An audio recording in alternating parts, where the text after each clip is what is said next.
Welcome to the Failing Writers Podcast, where we're trying to learn to put off procrastinating. Which is, well, a bit paradoxical, isn't it?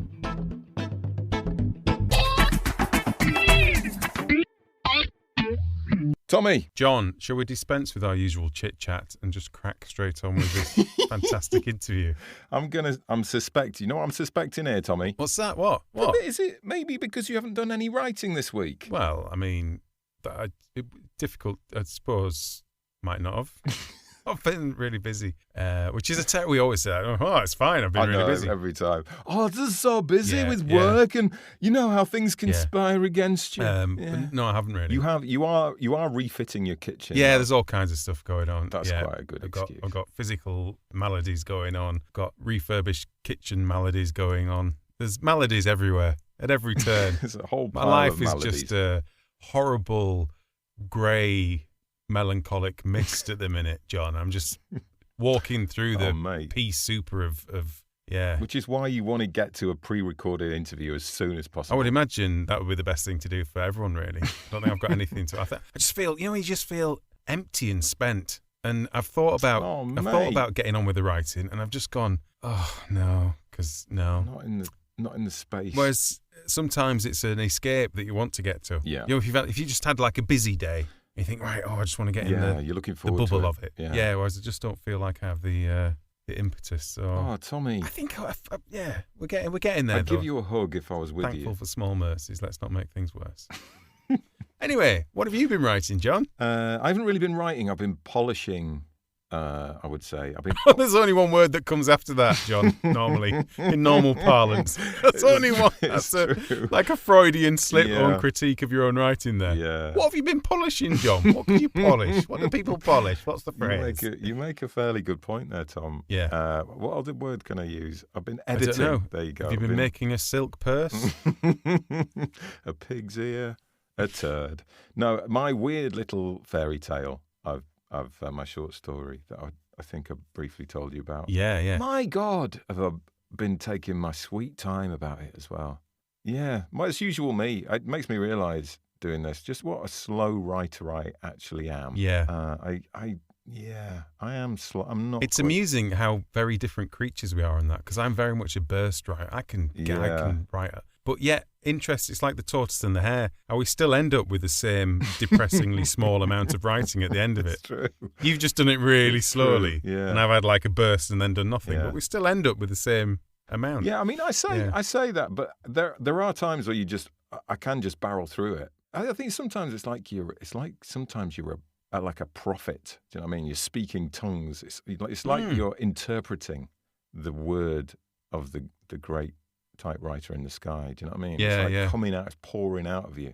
But it definitely hasn't been that this week. So have you been editing and moving stuff around? And like how in depth? Yeah, just pathetically going, oh, that word doesn't quite work there. I mean, so you've been tweaking? Yeah, pathetic tweaking. So you're not been restructuring or like any of the stuff that makes you go, oh my God, we're doing it all again. No. I'm pretty happy with the sort of overall structure. Oh, it is the I was going to say fine tuning, but you know what I mean. Just like really the agonising that John does a lot. Oh, yeah, the Johnness. Yeah, the whole John factor is going on. I don't know whether should he step or should he walk? Oh my God! And you know what's funny? What if he wandered?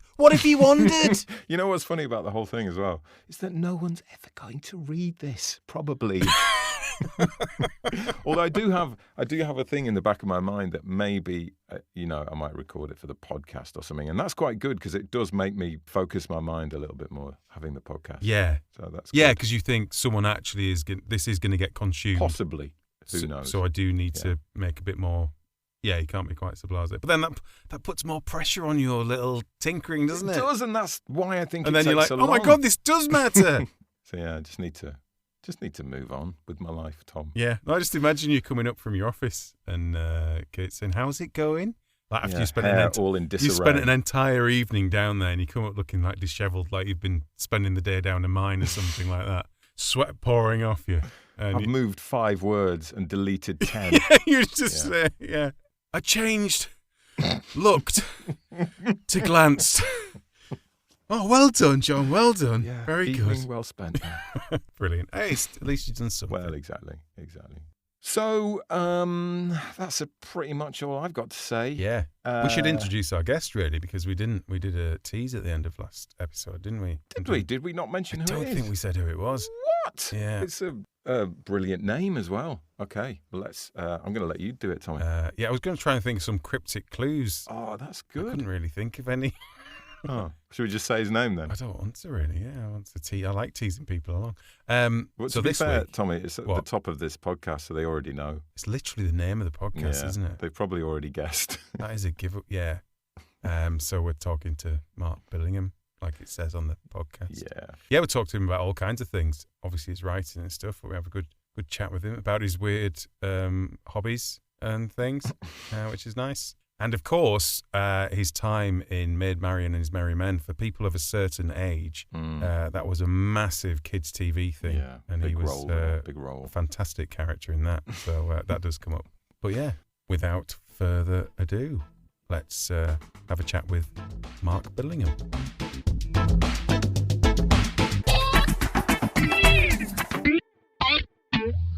Mark Billingham, what have you been writing this week? Well, are you allowed to actually tell us? Yeah, I mean, I'm actually combing through a finished first draft of my 2024 book, right? Which is the second in my new series, and I've got to the end of, I've done a first draft of that, so I've been spending the last few days just reading it through, trying to improve stuff to knock the rough edges off.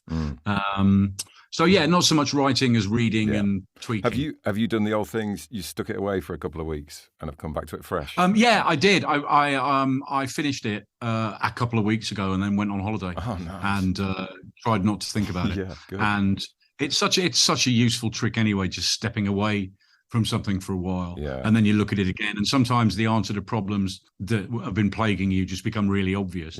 Also you just look at it, a paragraph and go, that's rubbish. I can make a much better job of that. So yeah, that's the stage I'm at now. I was going to say, mostly presumably what you're reading you're quite liking, or are you going, oh, this is bad, this is bad? Mostly I am, which is possibly foolish and self-delusional, but no, it's kind of all right. And again, it's that stepping away. I think you quite often I'll, step away from the computer at the end of the day, then read through the next morning what I've written the day before and, delete most of it. But having stepped away for a couple of weeks and then come back to it, I'm like, yeah, this is all right. I mean, it's nowhere near finished. It's not really even in a state to deliver. It's not far away. Right. It's not far away because I'm not one of those writers who just presses on. I'm not one of those like sharks that have to keep moving. I know plenty of writers who are. Who just, if they're struggling for a bit, or they'll just go, bit with copper, bit with suspect, right. And they'll just press on until they get to the end and then go back. Yeah, I can't do that. And fill in all the blanks. I cannot do that. No. I cannot write chapter 2 until I'm absolutely happy with chapter 1. So by the time I get to the end of a so-called first draft, it's like 101st draft, and it's in pretty good shape. Right, and I've got a weird OCD thing about, if I deliver a manuscript and my editor spots a typo, I'm just furious. I want it to be really, really clean so that the editing process is fairly minimal after that, hopefully. What's your favourite bit of the whole writing process? Is it that first idea finishing. in the draft, or is it? No, God, no. Don't say finishing the book, because that's everybody's favourite. Of course. I think it was Dorothy Parker when somebody said, do you enjoy writing? She said, I enjoy having written. Yeah, starting a book is torture. It's absolute torture. And doesn't matter how many you've written, you sit down in front of a blank screen and it takes you kind of 100 pages before you think, okay, I might get away with it. Is it harder the more you've written, do you think? Oh, of course it is. And your well becomes more empty and you think, oh, no, I kind of did that idea. Did I do that idea before? Yeah, you've used up all your best ideas. You've spunked them all away. And also there is that kind of pressure that's both good and bad. There's a commercial pressure, obviously, because your publisher wants you to sell a few more copies this time than you did last time, and all that stuff. But also, you're trying to write a better book. I mean, you have to have that ambition. Again, it doesn't matter how many books you've written, whether you're on your second book or your 42nd book. You're still trying to. Now, obviously, you won't always write a better book, but you have to have that ambition. So So yeah, sitting down to start a book is always torture. Yeah, it's weird though, isn't it? Because as if you've written a popular series, then you've got a fan base there that's willing to buy your next one. Yeah, regardless. but because of that, there is it's kind of like proper double-edged sword. It is a double-edged sword, because I hope I'm not one of those writers, but I think I know some writers who take that for granted and therefore go, well, you know what? Type, blah, blah, yeah, blah. Type, blah, blah. Scene with those characters, Yeah. You start, you can start to phone it in if you're not careful, which is one of the reasons I'm writing a new series. So, I don't want to be one of those writers who writes essentially the same book over and over again. Yeah. Is that one of the reasons that you've written a couple of standalone novels as well? Yeah. Is that partly just to give you a bit of time off, or is that just because the idea didn't quite fit Tom Thorne? No, it was completely that. I mean, I kind of knew, before I would be finishing whatever the Tom Thorne book was, I would know the next one's going to be a standalone. Coming up for some air. Yeah, coming up for some air, having a break, spending a year doing something different, and then hopefully going back to your series a bit more fired up. Yeah. That's the theory. I mean, it's always, stepping out of your comfort zone. I mean, it's called a comfort zone for a reason, isn't it? You do get 50 pages into the new thing and start going, oh, why did I do this? I could have just written another series novel. And, because there's also that worry that readers, when the thing's done, and there are some of those readers who'll just go, oh no, it's not a Tom Thorne book, I'm not interested. And so, you have to work that little bit harder. Obviously you have a fan base and they will read whatever you write, and you hope you will encourage readers who haven't read you before at all. But, there will always be those readers who go, no, it's not what I want. And what I want is a book that's almost the same as the last one, just not quite. See, that's the weird thing with that genre, though, isn't it, particularly? Yeah. It must be so hard as a writer to know how far to step out of your lane whilst keeping one foot firmly planted in, because otherwise everyone's just going to go, well, that's not the right kind. That's ridiculous. That's not ticking any of the boxes. There's so much stuff you've got to kind of tick as you're going through. But You're right. It is about ticking boxes. There are it's like when you go and see your favourite band. The last thing you want to hear is we're going to play a lot of tracks from our new album. You want, you know what I mean? You want the hits, and you want the songs and and as a reader, I'm exactly the same. I suddenly don't want my favourite police procedural crime writer to be writing a thriller set in space, or a thriller set in the 14th century. And that's selfish of me. Why shouldn't they? They should do exactly what they want and tell whatever story they want to tell. Hey, as long as it's got an alcoholic detective in it, you're laughing, aren't you? There you go. So that's all you need. That's one of the boxes you've got to tick. But I mean, that's a great example of it, though, isn't it? You've got to either find a way to have an alcoholic detective that's somehow in a different... Do you mean there's a different angle on it, or there's got to be something broken in some way, haven't they? The strange thing is, I don't have an alcoholic detective. No, yeah. I have a detective who has a beer every now and again. Yeah. But the strange thing is, American readers think he's an alcoholic just because he has a beer every now and again. Another beer. Like, oh God, is somebody going to stage an intervention? Oh my God, he's got a problem. Because he will happily just reach for There was one scene in the pub. Chill out. I was saying to John before when we were talking about this interview coming up, I think with Tom Thorne, it's more like he's just his constant grazing. He does like his eating, food. He's always got a sandwich on the go. Well, do you know what? That's one of the things. Yeah. Sometimes I get to the end of a book and I might have really enjoyed it. I mean, I'm talking about as a reader, and then I'll suddenly go, he never ate anything. She never ate anything. They never just did ordinary things. I'm not saying you have to write constant scenes of your characters going to the toilet 3 times. And then Tom Thorne went for a poo. Tom Thorne spent half an hour in the toilet, watching TikTok videos. But it was a particularly tricky trip. It reminded me of the case back in '98. Yeah, but no, if he needs to have a sandwich or an Indian takeaway now and again, why shouldn't he? Yeah, let's give him that. If you're enjoying this episode of the Failing Writers podcast, we'd be dead chuffed if you take the time to leave us a nice little review. Thanks muchly. I was going to ask, is Tom Thorne, is he based on anyone? Where did he come from? Where did main characters appear from? Look, he wasn't even supposed to be the main character. 20 odd years ago when I started, I wanted the central character in that first book to be the victim of the crime. I wanted to write about victims because I was heartily sick of reading endless police procedurals where you had a cop and a killer and they're on this collision course. And meanwhile, there's 12 or 15 victims that have been slaughtered. You don't even find out anything about them. You don't get to care about them or engage with them. So I wanted to write for slightly from a victim's point of view. I needed a copper because a crime had been committed. So I just slapped one on the page and I gave him a name, and I knew nothing about him. I mean, I knew nothing. And to this day, readers who've read all the books know as much about him as I do. There is no Bible. I think that's lovely. There is no. Well, it was just laziness, I think, at the time. That's probably what appeals to me, to be honest. I'm glad I did it, because that way he is hopefully unpredictable. He can surprise me, and then therefore he can surprise the readers. The flip side of that is, though, I muck things up. You know, I'll occasionally get an email going, "Why are his eyes brown in book 3 and green in book 6?" You know, stuff like that. And you just send an email going, "Well, wait for the next book, because that's very interesting, actually." By that, I don't have all that stuff written down. I wrote a prequel a few years ago, a prequel to the series set in 1996, when his parents were still alive and all this sort of stuff. And I had to go and ask my wife what Thorne's mum was called, you know, because I wasn't going to go back and read the bloody books, God forbid. And I just couldn't remember, and I hadn't written it down anywhere. So that stuff happens, but I'm still glad I've done it that way. So I know he has become who he is. He kind of was a bit of a blank slate when I, you know, so he's the sum total of his experiences, really. I mean, I've got to know him over, 19 books. Yeah. But no, didn't know anything about him when I first started writing. That reminds me, you were talking about Sleepyhead then, presumably, when you. Yeah.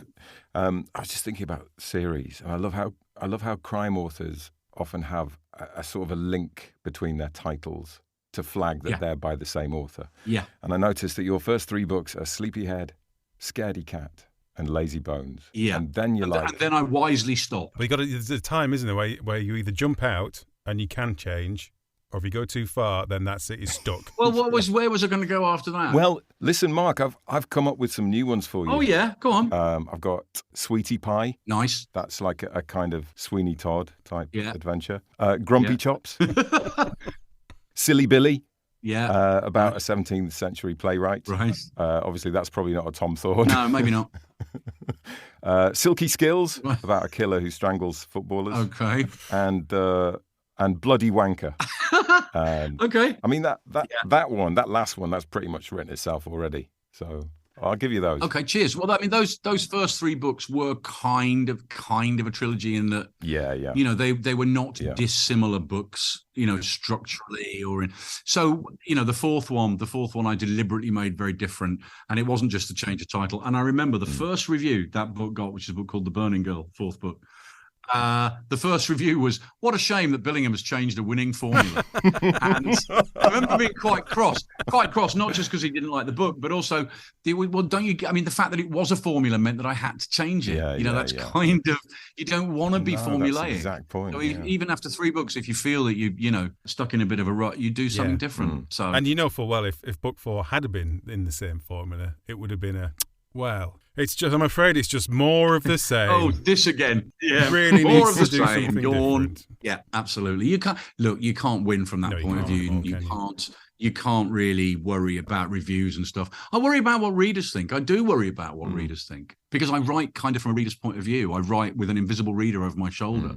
How are they reading this book? How are they experiencing this book? How is this making them feel?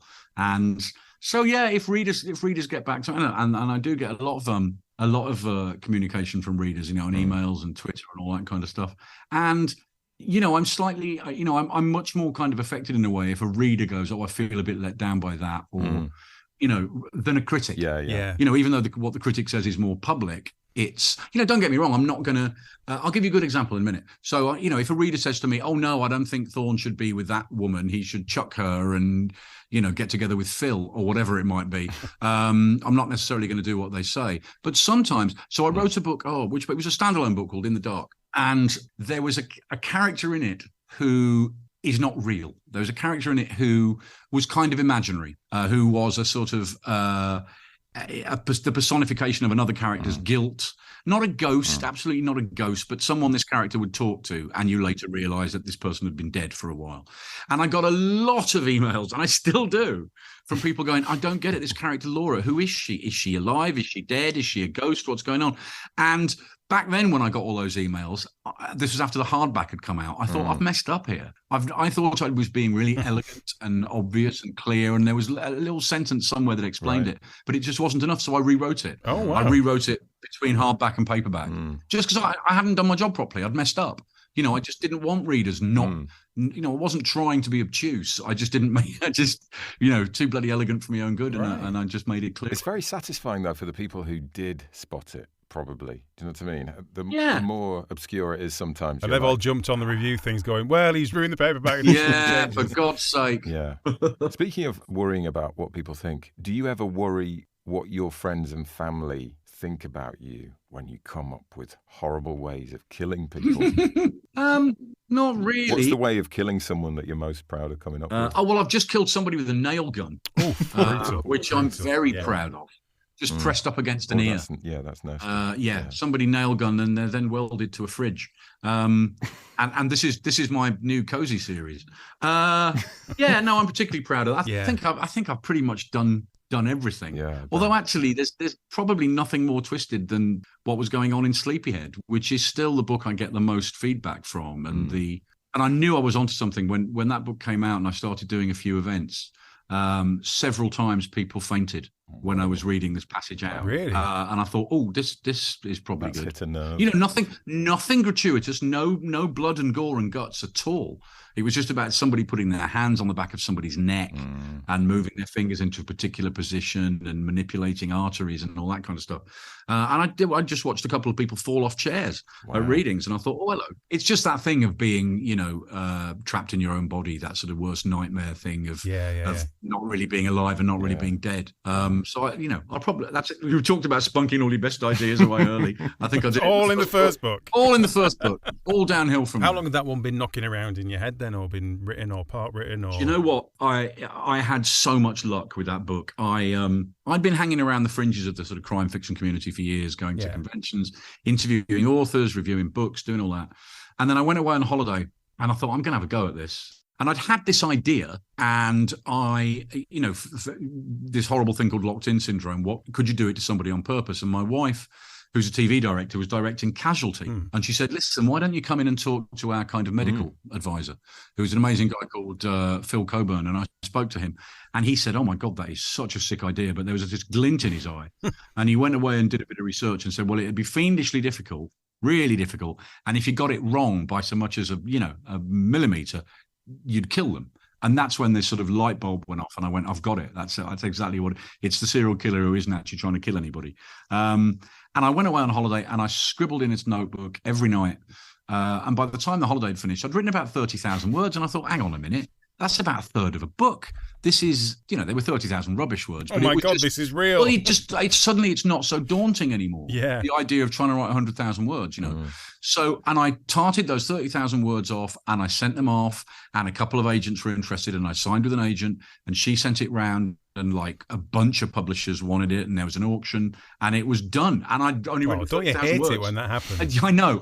And listen, I've spoken to so many writers since, and I well realised how incredibly lucky that was. But yeah, I got my book deal on those 30,000 words. Wow. Then I had to finish the book and then write another one. But yeah, I was very lucky with it. So having written, how many is it? It's like 20-something crime novels? 23. 23. Because myself and the absent member of the podcast, Dave, we're both attempting to write a crime novel at the moment. Is there anything you've learned along the way that, like, you wish that you'd known earlier in your career? Any advice for those attempting to write a riveting? Well, I wish I'd made my lead character younger. I didn't write my first novel until I was pushing 40. So I made him the same age as me. And I aged him in real time for a while. And then I realized I was running out of road. So what I did was just make the decision that even though there's a year between books, there's not necessarily a year between cases. Next year's book might start the day after the last book finished. So he's, I'm still aging, but he's slowed up a bit. I'd have made him a lot younger. Anything else? I didn't realize, obviously, you just don't know how important a good editor is. I've been very lucky. I've only had 3 editors in 23 years. And they've all been brilliant. I've only ever had one publisher. I've only ever had one agent. That's because I'm fiercely loyal and a coward. I know a lot of authors who jump around that way. Some journeyman footballers do, and they'll just go in search of the next payday with the next club. And do you know what? Some people do that when you go down the pub as well, don't they? Really annoys me that. You know, you get a comfy seat somewhere in a pub and a nice pint, and they go, right, where are we going next? Yeah, no, stay away. Here. Listen, if there's nothing wrong, if it ain't broke, don't fix it. I mean, I think I learned that. I think I learned the value of staying somewhere where people are good to you and you have a good experience and you get on with people. If publishers mess up, then a writer's got every right to go, no, do you know what? I've been with you a while and things aren't going well. I'm going to go see where else I can, have a new adventure. But no, I've been very happily with the same place. So I've had very good editors. I've had incredibly good copy editors and publicists. I've been very lucky. Just tell us one thing that went wrong, Mark. Just something with a Failing Writers podcast. We need to hear something that went wrong. There was a misprint once. There was of my name. Oh, okay, that's quite good. On the jacket of a book. And there's still a few of them floating around. There was, when the TV series was made, there were like TV tie-in editions, with pictures of actors on the front, the way they do. Yeah. So they put these out. They put Sleepyhead and Scaredy Cat out as TV tie-in editions and missed the A out of my surname. So I got sent these books and it was like, your books are on the way, and I just opened them very happily and went, Mark Billingham, and the horror.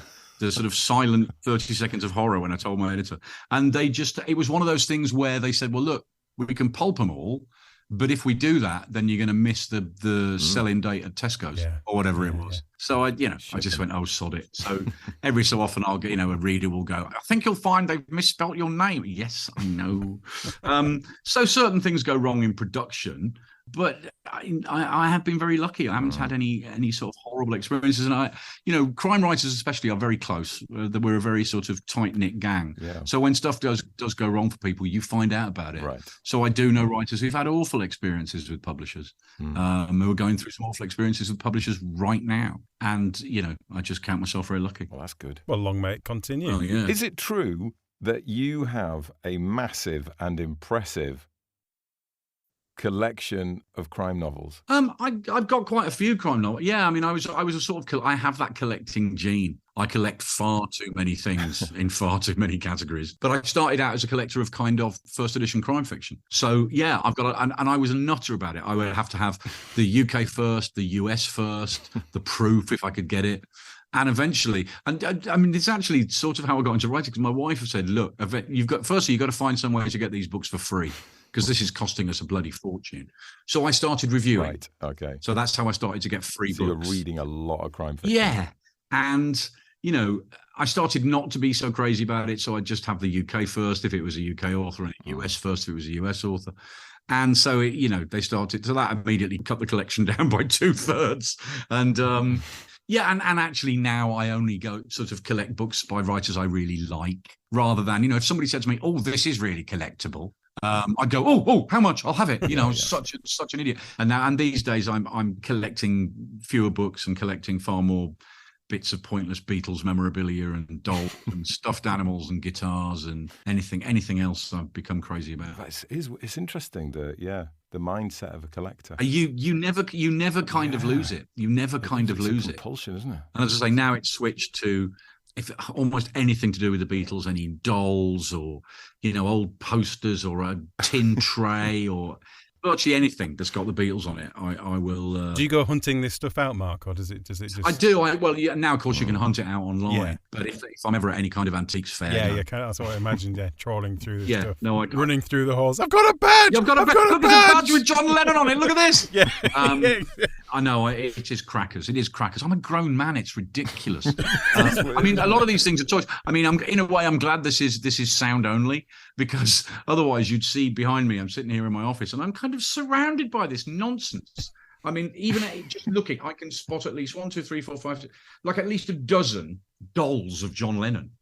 And Paul McCartney, Ringo Starr and George Harrison, just china dolls, paper dolls, pottery, just anything, bobbleheads, anything, fridge magnets, whatever it might be. I love the fact that you sound slightly annoyed with yourself. I'm looking at the shelf now, and this is just a small shelf, and it has, I guess what you'd call action figures of various sizes. And moving along the line, I've got Scott Tracy out of Thunderbirds, Edgar Allan Poe, Elvis Costello, Johnny Cash, Bender, the robot out of Futurama, Dick Dastardly, Sherlock Holmes, Anchorman, the guy from Breaking Bad, Wile E. Coyote, and Kenneth Williams in Carry On Cleo. That's one shelf, small shelf of action figures. It's wrong, isn't it? It's really wrong. Wow. What does it say about But there you go. Yeah. But it makes it, do you know what? I think that's probably why I can't write anywhere else. I can only write in my office. I'm not somebody who can write in a hotel or on a train or anything like that. And I need to be kind of surrounded by this stuff. I need to look at it and go, oh yeah, there's my weird Captain Scarlet figure, and there's Alfred, there's my Hank Williams. I better get this book finished because I do actually need to be paid because I'm spending a fortune on this ridiculous ridiculous stuff. It's good motivation. Good motivation. So you were saying that now you only collect writers that you really like. Yes. Who were they? Who are the titans of crime fiction? Oh wow. Who are the titans? Yeah, who's your top three? Top three. Oh blimey. Okay. In no particular order. I mean, let's make it easy. No for you. particular order. Do you know what? Most of them are probably American. Right. Okay. I got a bit of a thing. I don't. I mean, because that's how I kind of start. You know, I started reading all those American hard-boiled writers. You know, there was one book really that changed everything for me, which was it was the 5 great Dashiell Hammett novels. There was a kind of Picador edition of those novels in one volume, which was amazing. George Pelecanos, who is an amazing Washington writer, James Lee Burke, who Michael Connolly. Who I adore, and you know, 2 of those writers are now very good friends of mine, which I still have to pinch myself about, because you know, these Michael Connolly. I remember going back in those days before I was published, when I was reviewing books. I went to interview Michael in about 1998 at his publisher's office in London. You know, shaking like a leaf with a kind of dictaphone. Yeah. And now, you know, Mike and I are good buddies, and that is the good thing, as I say, that thing about the crime fiction gang. It's very welcoming.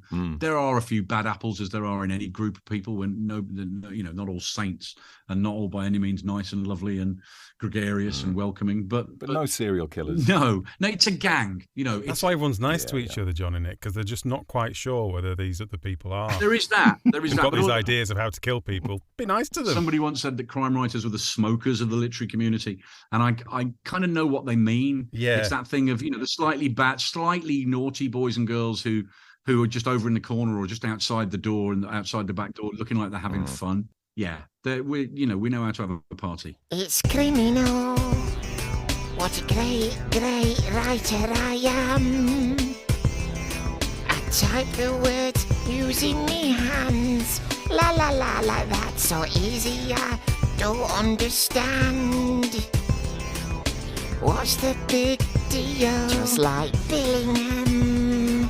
All the pages I see, I'm filling them with so many great phrases like William Shakespeare. Probably, sort of. Just realised how much like Orville that sounds. I wanted to talk to you, Mark, a little bit about going before you were a successful novelist. You were doing stand-up.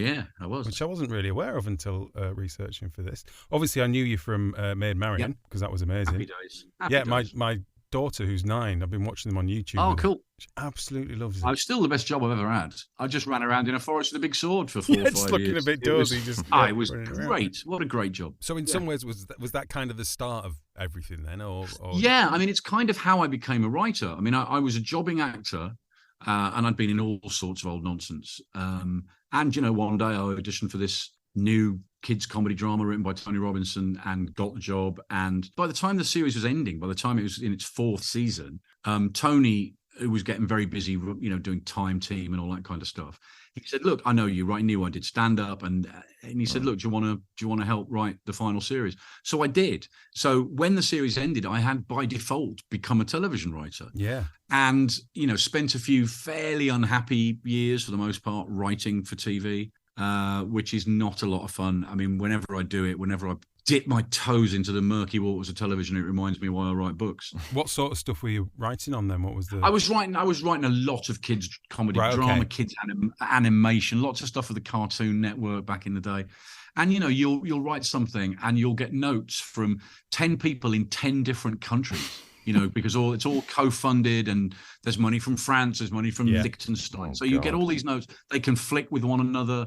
You're on the 15th draft, and they're asking you to put stuff back in you took out 3 drafts ago, or to add some stuff that they told you to take out. Yeah. And eventually you stop caring. Eventually you just go, do you know what? I don't even want my name on this anymore. I found it very hard. I did find it very hard. And then sort of stand up, which I was doing at the same time, sort of took over. And I mean, the other day I suddenly realized I did stand up for about 20 years, and for the most part loved it, and still sometimes miss it. Yeah. I mean, I miss the moment. I miss the 20 minutes or the 40 minutes on stage. I miss that. I miss the buzz of that. I don't miss driving up and down motorways. I don't miss sitting in shitty dressing rooms at 3 o'clock in the morning. So there's a lot about it I don't miss, but there's a lot I do. I still, I'm very close with I was playing poker today with half a dozen comics who are old friends. So I know what's going on the circuit still, and I keep my, ear to the ground. But yeah, I loved it. And I got to travel all over the world doing it, and made some very good friends. So, but it's, do you know what? It's not a job for somebody my age. Yeah, it's a young man's game. Well, it is. It bloody well is. I mean, I can remember the point very clearly, and this is when I was still doing it, when I looked out at an audience of students, because there was a kind of student circuit, which was great because you could do a lot of gigs. But I looked out and I was doing, knob jokes and routines about sex or whatever it might be. And I remember thinking, I'm just like their dirty uncle. This is wrong. This is really wrong. Once the audience are young enough to be your children, you could easily be your children. Then you've got to switch what you do. So no. And there's a point where you get in life as well, isn't there, where it's like all of a sudden you sort of. Someone says, oh yeah, blah blah blah, and then it'll be 2 o'clock before 2 o'clock in the morning. Yeah.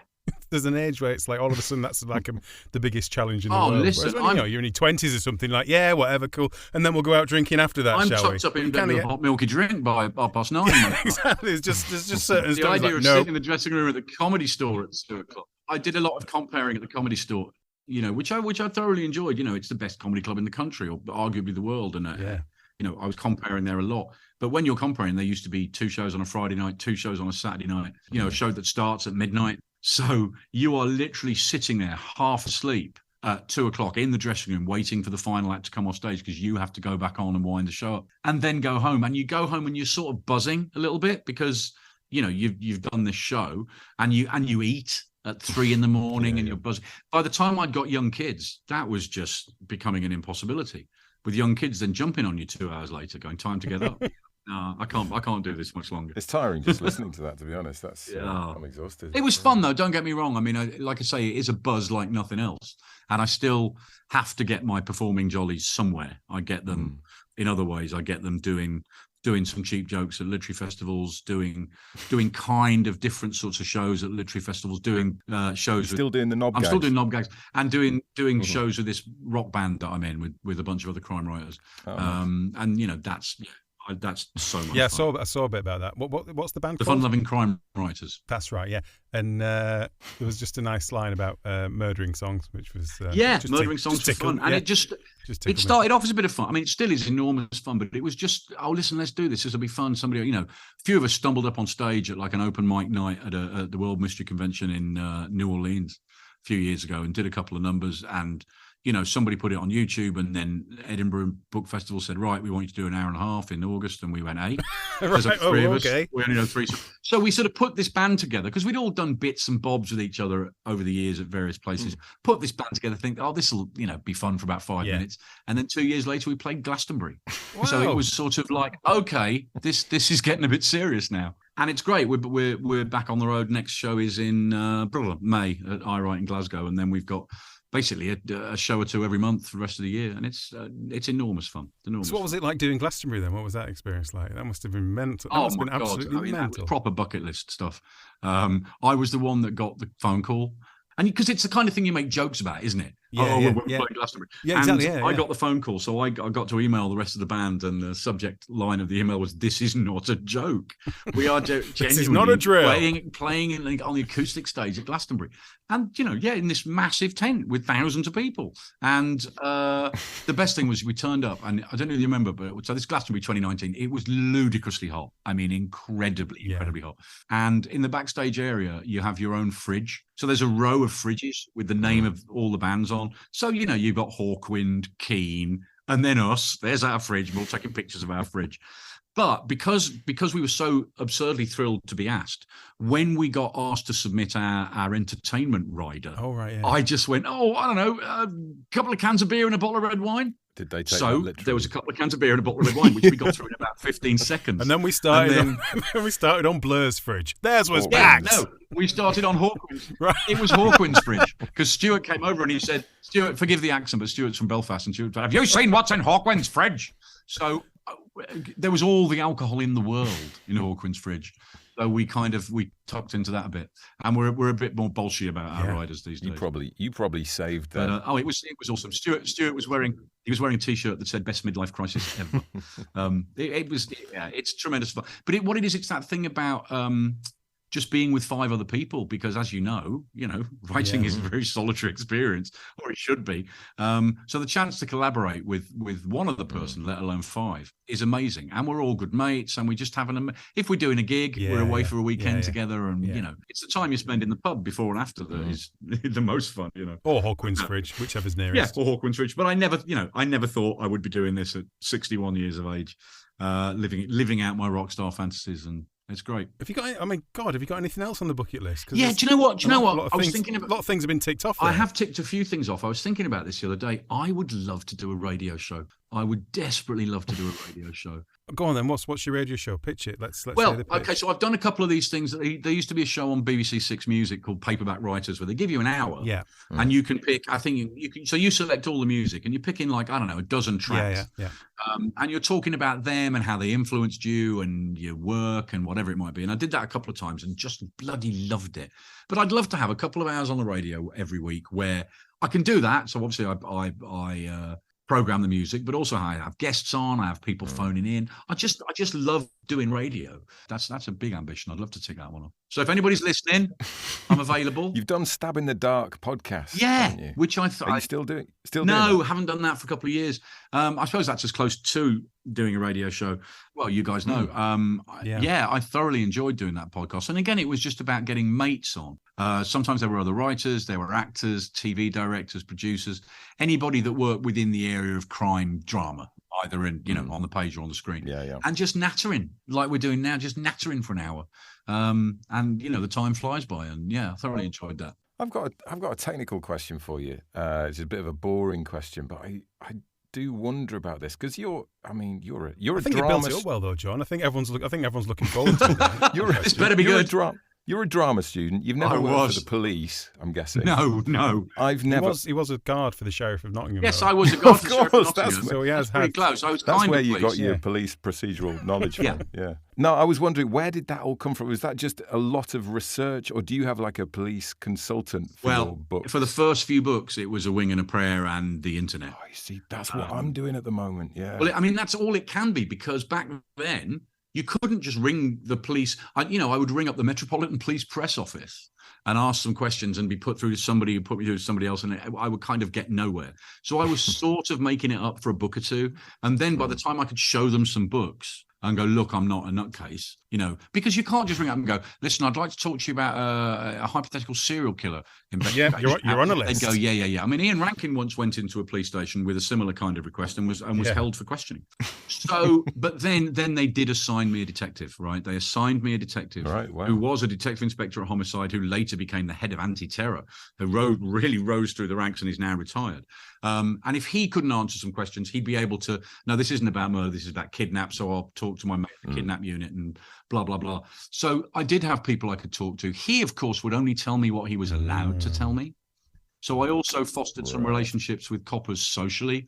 There was a copper who was the parent at the same school my kids went to. So I'd occasionally ring him up and go, do you fancy a pint? And he would not then just answer the questions I had, but he would tell me amazing stories. And they're the things that wind up in the books. They're the things that people go, God, that could never happen. And you go, no, that did happen. And these days, there are a couple of people who actually make a living out of being. There's a guy called Graham Bartlett, who's now also a novelist, just published his second crime novel, but he's a retired detective. And, he can offer all sorts of advice and assistance and runs all sorts of courses and stuff. And there are people in forensics who run all these courses, forensic anthropologists, CSIs, all that stuff is out there. So really, and books, there's so many books about that stuff now. But yeah, early on, I was just making stuff up. And that's good. Good to know. I wonder what you'd be like if you actually did get arrested for a serious crime, Mark. Yeah. It'd be weird, wouldn't it? Because you kind of know the inside track It would on be turned into a story. Yeah. Definitely called falsely prison. accused. It is definitely called falsely accused. That's what it's called. Yeah. Brackets, I got away with it. I know where the bodies are buried. But it would be weird, wouldn't it, being in the classic police interview situation, like being in the middle of the kind of the crime novel and being... Yeah, and I mean, do you know what? When on those rare occasions I do get close to that world, I mean, I've been into prisons, I've done stuff in prisons, and I've done a couple of overnight ride-alongs with the police where I've been essentially a policeman for the night. I've got a stab vest and a radio, and I'm in a police car tearing around South London on a night shift. I mean, the first one I did, there was a body after 10 minutes. Jeez. And I was with these two amazing female officers who were filthy, by the way, just filthy. I mean, I actually based a character on one of them because, you wouldn't believe the stuff that came out of her mouth. And, they literally went, "You all right with the body?" And I'm like, "Yes." I'd never seen a body. Not like that. And suddenly I'm in a front room and there's this old woman dead on the floor in front of me. And at the end of the night, there was a road traffic accident and there were 3 or 4 bodies scattered about on the bloody road. This was one night shift. Yeah. So sometimes when I have got close to it, I think, you know what? I think I'd rather keep the distance. I couldn't do it. You get asked that a lot. Could you be a police? God, no. God, not in a million years. When's your next Tom Thorne out, Mark? Well, the next Tom Thorne won't be out for a couple of years because... That's not what people want to hear, Mark. You know what? It's ever so strange.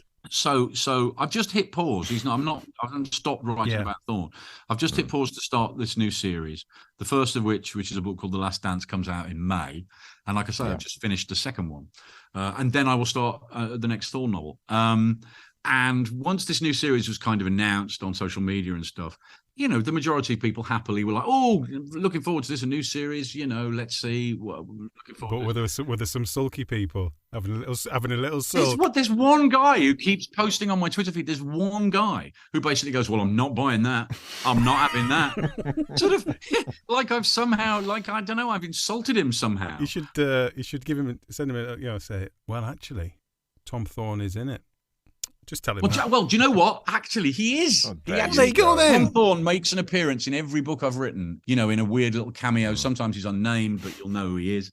And actually, I love the idea of you just writing in and going, "Hello," and that's it. That's all he does. Well, he doesn't. He's in the new book, but he's just on the end of a phone. Oh, brilliant! But he does make. So maybe I will tell. Although part of me just doesn't want to engage with this. That's the other side of it. Yeah, maybe just. That's such a weird stance to take. It is because how dare you do that? But it's not lovely how much he values it and obviously loves well, do you know what? That's the kind of the double-edged sword about how attached readers get to characters. There's a book that I would recommend to all your listeners called Books to Die For, which was a book that came out, I don't know, 5 or 6 years ago. And so they basically gathered, God knows how many, 50 or 60 of the world's, best known crime writers. And everybody had to write an essay about their favorite crime novel. So I was one of the contributors. I wrote an essay about The Maltese Falcon. And at the World Mission Convention that year, there was a huge signing, because about 40 of the writers happened to be there. So they organised this massive book signing, alphabetically, a huge semicircle around this big ballroom. And people were just going around sort of getting everybody's signature. And alphabetically, I was sitting next to Lee Child. And this was just before the Reacher movie came out with Tom Cruise. Wow. And people were screaming at him. I mean, just shouting in his face. "How could you?" And Lee was very polite about it and just went, "Well, listen, just wait till you see the film and da-da-da." And I said to him afterwards, "How do you cope with that?" I mean, that's just... And he said, "Well, it's kind of flattering." Yeah, it's not nice to be shouted at, but it's sort of flattering that they care about the character that much. And these characters that we create in these long-running series do belong to the reader every bit as much as they belong to you.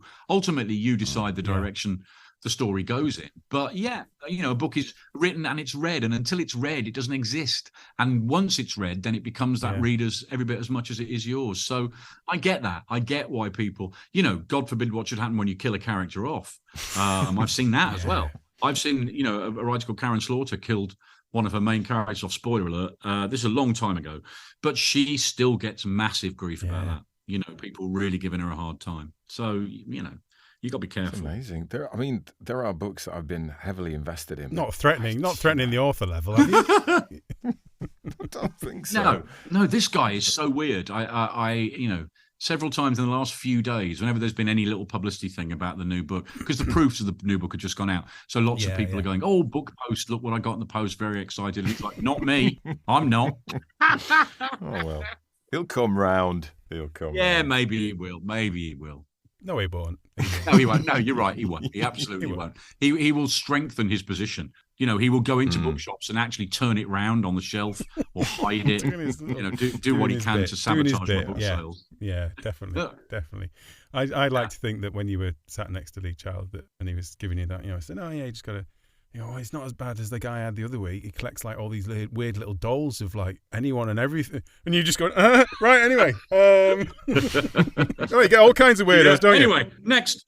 Most crime writers are not weirdos. I mean, we sort of... they've got to have... Surely there's got to be something slightly loose in there, hasn't there? Well... In the same way that their detective always has a thing. There's a little quirk. Yeah, there's always a thing, isn't there? The alcoholism, do you mean Tom Thorne's the sort of the maverick, slightly wild, uncontrollable, well, I guess the country music is his thing. Yeah, but I chose country music for two very good reasons. Firstly, I like it, so he's going to like what I like. But secondly, it's the perfect soundtrack for a crime novel, country music, because proper country music, I'm not talking, Big Hats and Rhinestones. Stories, yeah. I'm talking Hank Williams and Johnny Cash. And these are really dark stories, quite often about murder and loss and revenge and grief and guilt and pain. But they're all told in a really entertaining, sing-along, tappy feet type of style. And that's what crime fiction is at the end of the day. We're telling dark stories, but we're also trying to entertain a reader. So I thought country music was perfect. Yeah. Look at you with your literary depth. That's a deep. Hey, how's that? That is quite deep, isn't it? That's like a deep. Yeah, we've gone from Beatles dolls to an in-depth analysis of musical accompaniment to crime fiction. Yeah, that was like one of those things you get told in GCSE English when you're reading a book, and you think, the writer didn't mean that. He's just pasted that on afterwards. No, but it makes me think when you went, that was a good, intelligent point. I'm thinking, is that the only one I've made? Yeah, no, that was pretty much. I mean, that was. Yeah, but that's why we feel like we can end it now because we can end now. Finally, after an hour, he's finally made something the point. Worthwhile out of him. Something salient and erudite to pass on to our listeners. To be fair, that's usually where we end. We've got nothing else to say. Often interviews just end very clunkily in a very unprofessional. Yeah, right, and that's it then, isn't it? Ta-da!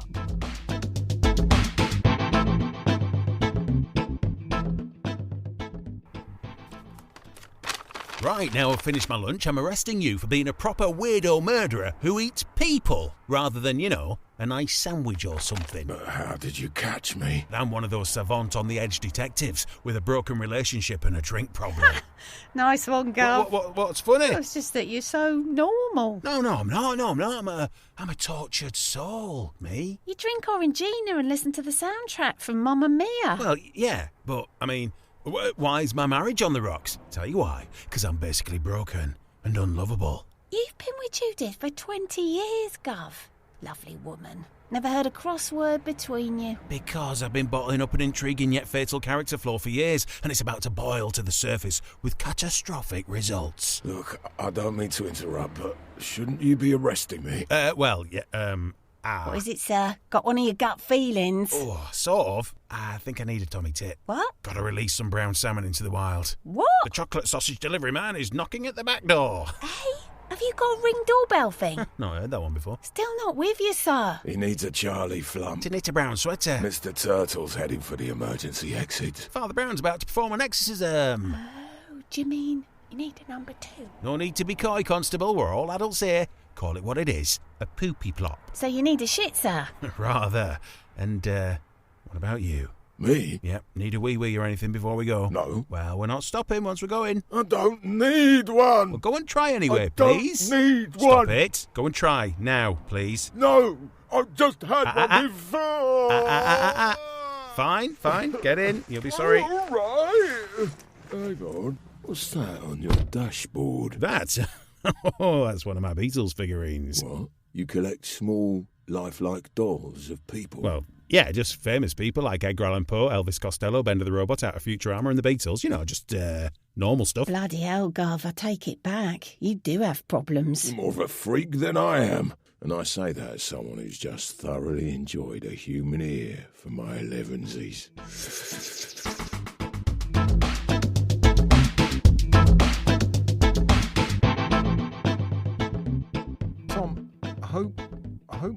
okay. What do you mean? Well, we interviewed him, well, I can't remember how long ago. It was quite a while ago now. Yeah. And I still haven't seen him release any of my brilliant suggestions for book titles and stories. No, I mean, again, I'm astounded at that too, John, because, yeah, I guess he's... It is weird, isn't it? Do you think he's just taking his time over them? I think it's possible. He wants to get them right. No, like, really I think do them justice. I think you might have overwhelmed him with the quality of your suggestions. Oh, right. And now he feels like he can't release anything. Oh, God. You've undermined his confidence. Do you know what I mean? You've really kind of... Sorry, Mark. He was up there as a big name, doing really well. Do you know what I mean? Bestsellers, all that stuff. And then you've gone, wow, this guy can just... Wow. Yeah. And you've just really... I've made his backlist look a little bit... badly titled. Like not really well badly thought titled. Yeah. So that's probably what it is. I assume that's what... I can't think of another okay. situation that would... Well, I genuinely am sorry. Yeah. That was not my intention at all. No, well... It's going to happen with ideas of that quality, John, isn't it? Well, no, exactly. We should probably say, in the meantime, he has brought out The Last Dance, featuring his new detective, Declan Miller. I was just going to say, which came out at the end of May. Wish him all the best with that. So obviously that's not going to be as good as some of the other titles, but still I would recommend you go out and get your grubby little mitts. Absolutely, right? Yeah. Do. There will be a link in the show notes as well, if you look down, and you can read his latest book.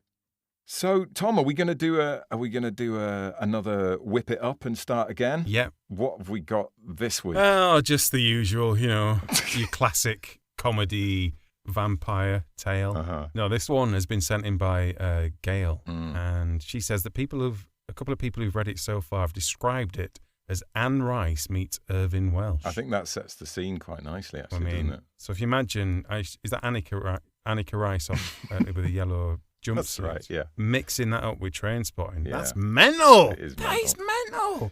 So it's like Treasure Hunt, but Trainspotting. I mean, I don't even know where to... Isn't it?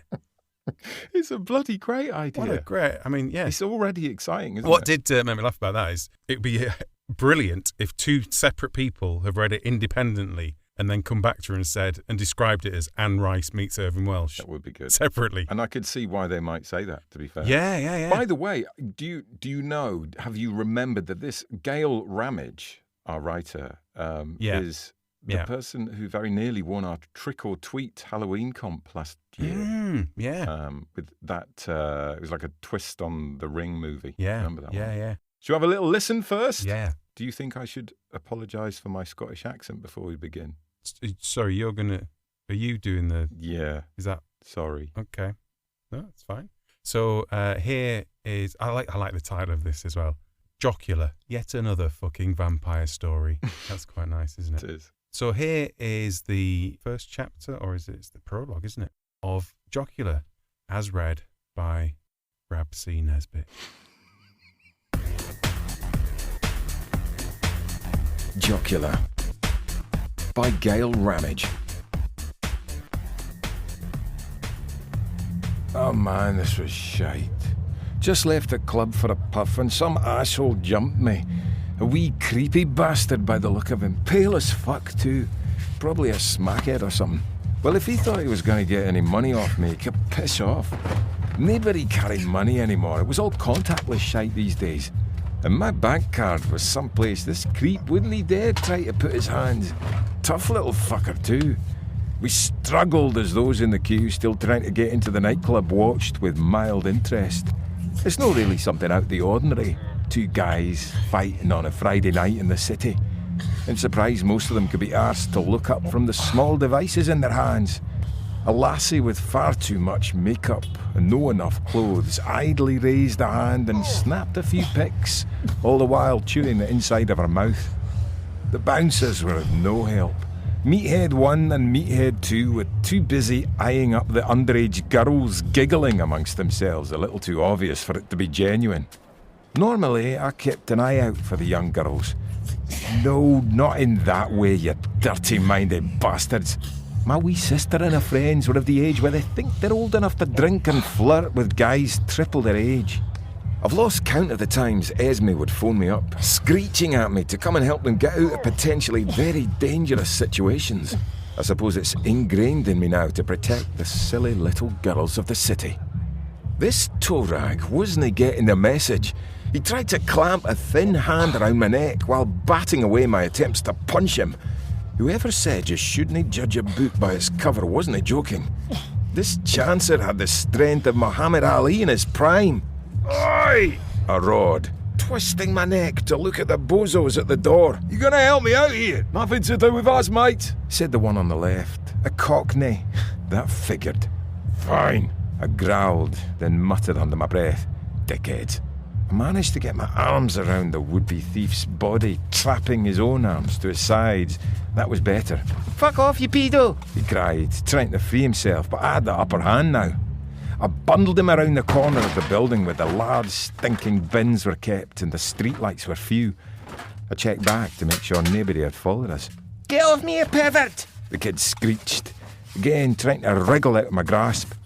The thing was, now that I was in the zone, a fucking 10-ton truck couldn't stop me.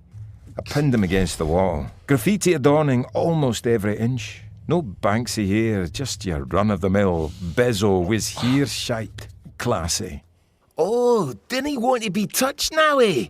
You were all for pawing me a moment ago, you dick." This last bit was delivered as a hiss, and I saw the little shit flinch. Good. "I just wanted your money, for fuck's sake," he protested. Very defensively, I have to say. "What for? You druggy?" He made a face which turned his ugly goblin features even more hideous. "I didn't take drugs, man. I'm not that stupid." "What did you want it for, then?" I said. I was really gagging for a cigarette. A real one, none of those poncy vaping gadgets. So my shithead tolerance level was already fairly low by that stage. "None of your business." He tried to spit in my face. Actually spit in my face. Luckily, it took too long to draw up enough spit, so I managed to dodge his aim. Dirty bastard. "It's all of my business, since it was my money you were trying to take." "Aye, well, I ballsed that up, haven't I? So just let us go, eh?" He'd gone from attack to reason fairly quickly. I looked at him for a moment or two. He was a fairly weedy guy, actually. The adrenaline must have given him the muscle earlier. I really should have let him go. Kicked his ass and sent him on his way, but I had needs. "You definitely know a junkie?" I asked, just to make sure. I made a mistake with a lassie full of cocaine back in the mid-90s. Spent the next month feeling pretty fucking awful, I don't mind telling you. Since then, I only go for the untainted stuff. Aye, I'm a classy kind of guy that way. His eyes searched mine. He thought I was going to let him leave. No harm, no foul. And I was going to let him go, once I'd finished with him. I decided to get it over with quickly, get the timing wrong, and they start screaming and catching the attention of others.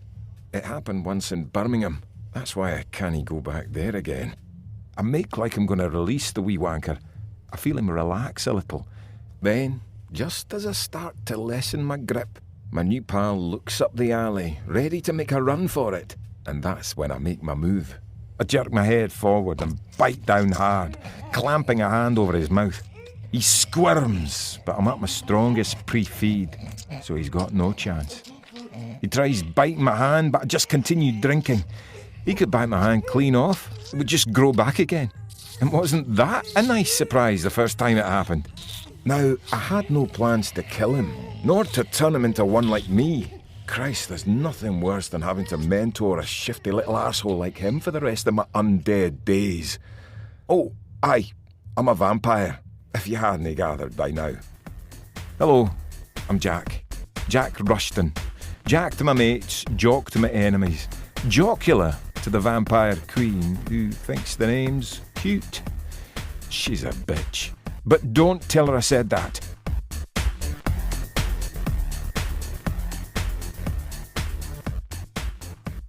Well, I hate to say it, John, but you did actually do quite a good job of that. That was well, I did to you. I mean, the Scottish people out there will probably be twisted. Probably, yeah. No, you definitely caught the character of it. And I think that was one of the first things that smacks you out of this. It's lovely, isn't it, how quickly that character is established in it. Do you not think? Like, it kind of just by his use of words and his kind of... Because this character is all about his attitude, isn't it? It is, yeah. That gets sort of solidified so quickly that you're in there. Definitely. I really like the fact that he's not actually that likable in a way. He's a bit of a grumpy twat. Yeah. Do you know what I mean? He's kind of irritable, but he's also funny with it. And he's also got this sort of softer side. He's a bit of a sucker for the girl who works at the local cafe. Yeah. Good character. Yeah, really good character. Really good Very character. easy to read this as well, I thought. Like it's just got really nice flow. There's a lovely energy to it. Do you know what I mean? It reads like you're there. Do you know what I thought, sort of 2 pages in, probably halfway, 2/3 of the way through what we've just heard there, was skip the book. This needs to go straight to Netflix. It's got such the feeling. Do you not think of like a slightly off the wall Netflix-esque series? I do know what you mean. A bit dark, but kind of a... Just feel poor Gayle getting excited already. Oh, yeah, sorry. No, God, sign up to Netflix. There we go. We're going to Netflix? Yeah, straight to Netflix. Straight to Netflix. No, maybe finish this first, Gayle. I'm just getting excited because I liked it. Yeah, no, it is really good. I just felt it had a really nice balance of interaction and dialogue with building the world and this, like I said, really building that character. Yeah. And as we get into the chapter 1 and chapter 2, which you haven't heard but we've read, there's some just really interesting bits of setting the scene for the future story and conflict and and it does it all quite quickly, but at no point does it feel rushed or forced. You just feel like this is what's happening to this guy. Yeah. And I think that's such a gentle touch. We should hear the little praises that Gayle sent us of the story as a whole. Do you want me to just read that quickly as well? Yeah, go for it. So people know. I was just minding my own business when this creep jumped me, and the next thing I know, I've got a rage on for the old red stuff. I'd become a vampire. But that's not this story. This story is about the ridiculous mission I've been forced to do to keep my living family safe. This story is about being a target for a chosen one who can't be bothered to do the job. Oh, you see, it's in like Scottish dialect, and I'm not doing my Scottish accent. Oh, is that not your Scottish accent? Couldn't tell. This story is about Nosferatu, I, the very one, having bubble baths in my flat. Brace yourself. I mean, that's just got everything, hasn't it? It's got a bit of everything.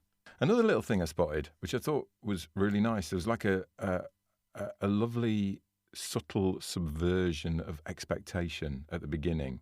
Mm-hmm. Jack's description of his assailant as a wee, creepy bastard, pale as fuck, tough little fucker too, it made me think that the guy who jumped him might be the vampire. Do you know what I mean? Right. Because he's pale, he's hard, and he's little and creepy. Yeah. And I thought very briefly that Jack is about to become the victim. And I really liked that a lot. I liked it so much. It made me think, if you could, for a bit of fun, you could push that a lot further. And it might be quite interesting. Might make a really interesting opening if we're led to think that the main character is about to become the victim. Because it would be more tense. Yeah. Because at the moment, I don't know if you felt like this, but Jack, he's never really out of control, is he? I was going to say there is an element of him being too much a bit too cocksure. Yeah, there's no like massive tension. It's the first bit of the book, and there's not a lot of tension in it actually. Yeah. And I was thinking, what if you made him appear as though he's the victim, and maybe like Jack, the main character, the vampire guy, he could run away even down an alley. And you think he's doing it because he's scared, but actually he's trying to draw them. He's luring them into so he can bite him. The dark corner. And obviously, Gayle, you can completely ignore this, and you probably will. But I just thought it might be quite fun to write a version where he's sort of grifting the mugger into thinking that he's got the upper hand, but at the same time, he's leading us along as well. I think that's the kind of feedback that Gayle will listen to. I think that's good. You're going, yeah, that's actually a good idea. Yeah, but you'd worry about it and you'd think this guy is a vampire and he's going to get him and that's bad. But that's the kind of thing a Netflix executive would say, wouldn't it? That's what you need to do. Definitely. It is build attention. Have a little... That would be a nice little twist, that, yeah. But anyway, just food for thought, Gayle, food for thought. I need to give a special mention to a really beautiful moment in the I think it's the following chapter. Yeah, go on. I wonder if it's... You know when you get some wordplay that is so perfect that it actually brightens your day? Yeah. It's one of them. And you know exactly what I'm going to say now, don't you? Yeah. So he says, I wasn't really a fan of coffee, especially the pretentious shite you get these days, but I needed to get rid of the taste of iron in my mouth. Truth be told, I didn't actually like the taste of blood. Irony indeed. Oh, come on. That is a gold star. It is, and with the doubly so with the accent, doesn't it? It works. Yeah, double hard. It's beautiful. If you can imagine someone with a Scottish accent reading it, people, it actually being good. Yeah. We need a gold star sonic sting for that, I think. For these moments, we need to produce up a little sting. Yeah. We could do that, couldn't we, with the power of post-production? Yeah. Well, you were talking before, Tom, about how Gayle sets up the rules. Yeah. She sets up the world. She builds the world really well, but she also sets up the rules of the vampire world. Yeah, there's a few of those little dropped in. It's an important thing to do, isn't it? It's quite a nice idea that there's the old vampires and the new vampires. And the old ones are still on the old rules and they can't go out in daytime, whereas the new ones can do. They feel a bit sick, but they can manage they just feel a bit hungover, yeah. So there's different rules for the different generations, which is quite a good setup, I assume, for that. I thought it was great because you're sort of cleverly retaining, the rules that you know, but you've just moved the whole thing on a little bit. Yeah. Nice. I like the transforming into a bat really fucking hurting. That was a great sequence, wasn't it? That he just didn't like it, and it was just like the idea. I don't know. It felt me like when you got like travel sick as a kid or something. It just felt like that. Yeah. Like, I don't like this. But I love the idea that your body aches for days afterwards. Yeah. Little details like that are nice. Because you've been flying, and exactly. Why wouldn't it? Of course it would. Your arms would be sore, wouldn't they? And your body is like contorted into what I think she describes as the arse end of a rodent or something. Yeah. A flying rodent. Yeah, details like that. Lovely. And you can also use stuff like that as plot points later on, can't you? You can either use them to sort of disadvantage the main character so that they're in a real spot, their body's aching and they've got to take on the bad guy. Or you can sort of use them with the antagonist. Do you know what I mean? If you want a nice way to beat them, the antagonist, you could sort of trick the antagonist into turning into a bat or something, and then they'll feel like they're beaten up or something. Yeah, anyway, yeah. You know what I mean? Yeah. But yeah, very nice. Really good. Really Have good. you got any criticism? Yeah, I did notice there's a lot of words spelt wrong in it, isn't there? It took me a second there, Tom. I was like, instead what? of cannot. It's littered with them, John. It's littered with spelling mistakes. Like the word canne. Canne, that's not a word, is it? Come on. Well, how's that not been picked up by the spell check? How did that not get through the spell check? I don't know. Sad for me, that made it very difficult to read. I thought, well, amateur hour. That's a lot of misspellings. But no, apart from that, I felt it had a really good balance to it. Yeah. That there wasn't too much description versus dialogue. I always think that's quite important in stuff because they move the story on in slightly different ways and build the character and the interactions in different really ways. Good voice. Yeah.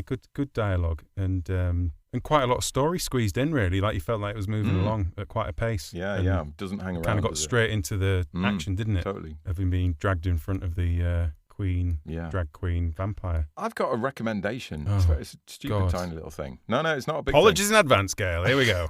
I would say don't call that first bit the prologue. Oh, John, I thought that actually when I was reading. I thought, well, why is that a prologue? Yeah. It's just the start, isn't it? It's just the first chapter, that. And it works great as a first chapter. And because some people have really weirdly strong opinions about prologues, I don't know why.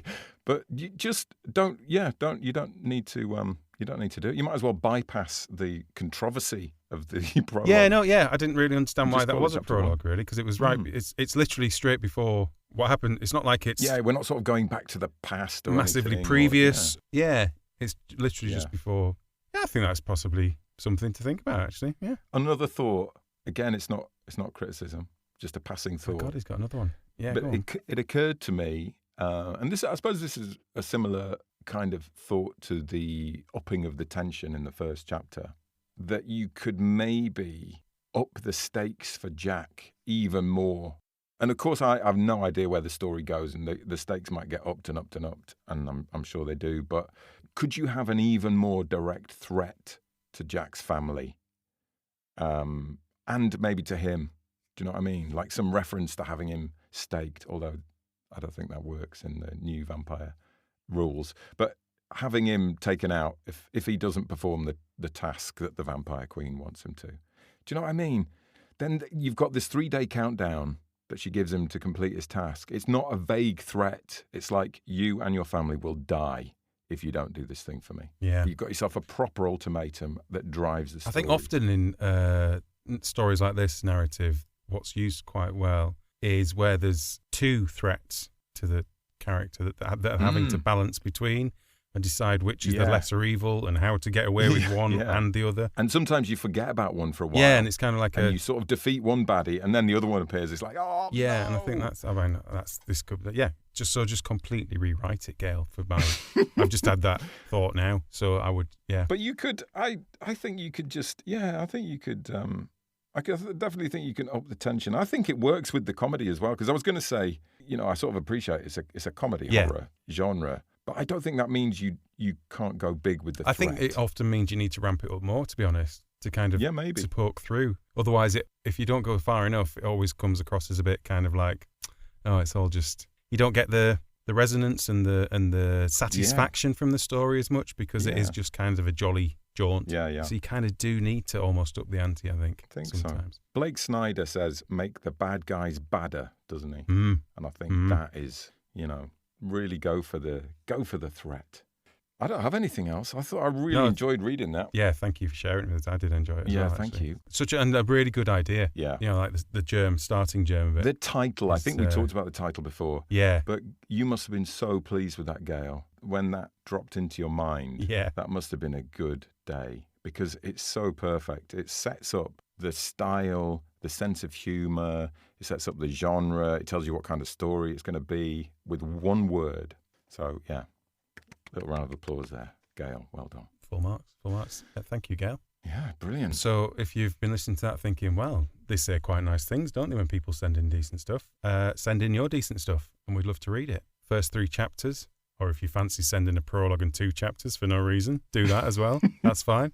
And we'd love to read it and give you our completely unqualified and worthless opinion on it. Yeah, we might even do like a really shit Scottish accent for it as Change whatever you've written, no matter what it is, change it into like some abstract African really dialect that involves clicks or something like that. And we'll try it. Yeah. We'll try it. Yeah. We don't mind getting cancelled. Try anything. As long as, just for content, that's fine. Whatever. Well, hey, we should probably wrap it up there. Listen, genuine. Yeah, let's wrap it up, because I'm desperate to get writing. Yes, me too. But just want to say thank you all for listening, you beautiful, amazing writer people. And thanks for putting up with us. You're very patient people. Yeah. And if you have any inclination, it would be lovely if you hit subscribe.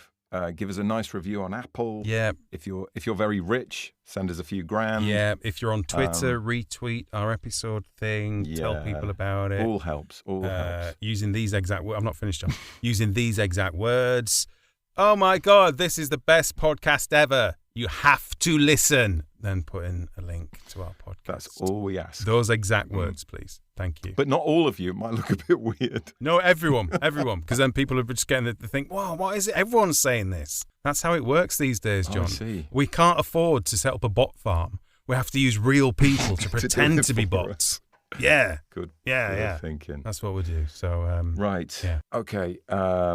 Yeah. So let's put our begging bowls away, and we'll see you next time. Yeah, look forward to it. On the Failing Writers podcast. When? What are we doing? We do this every time. Oh, I know what we're doing. We are revealing the results of the task that was set by Jack Meggitt Phillips in the previous episode. Are we? And we'll be reading out, the opening chapters of our children's books. Hopefully, if we've written them by then. Oh.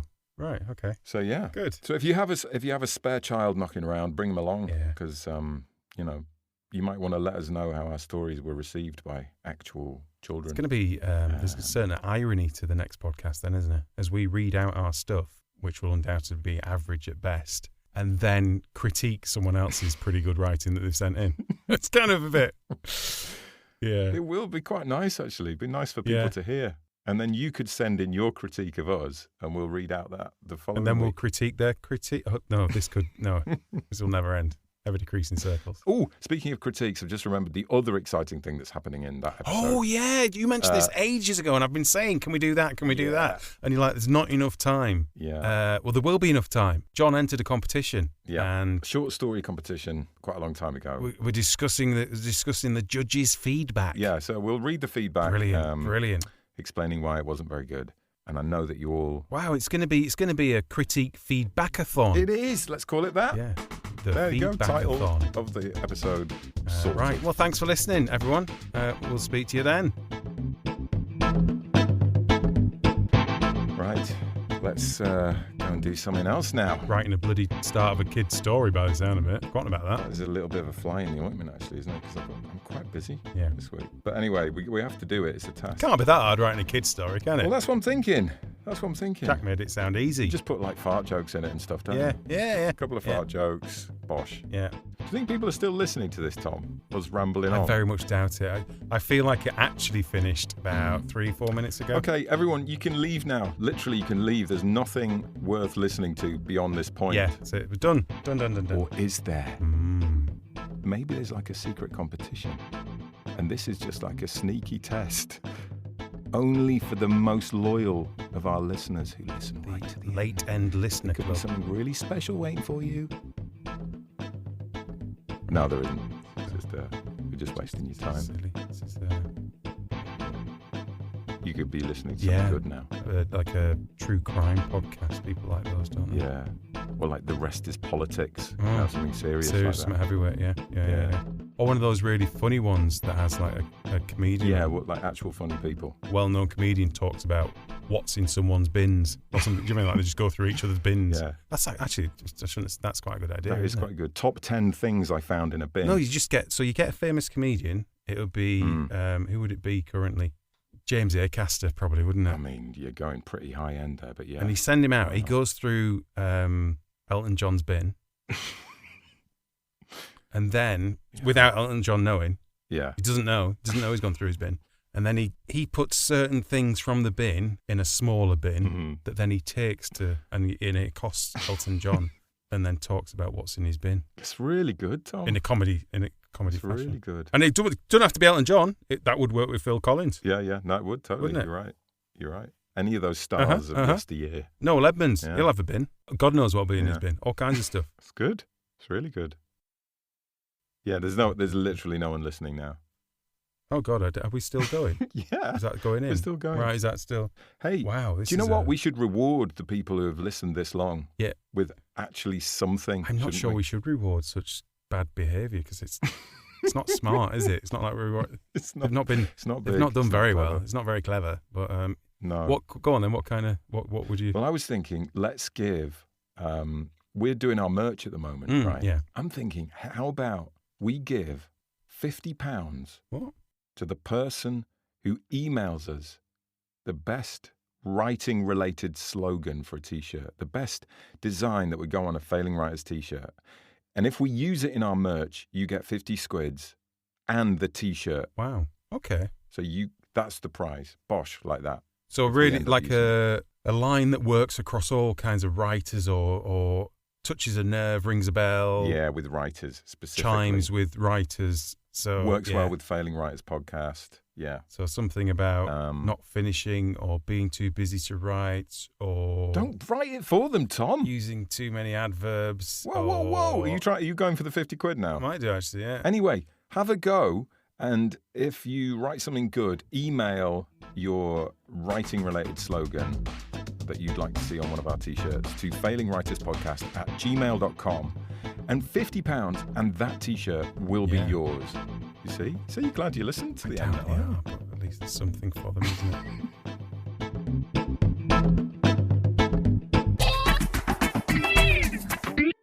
Hello? Hello?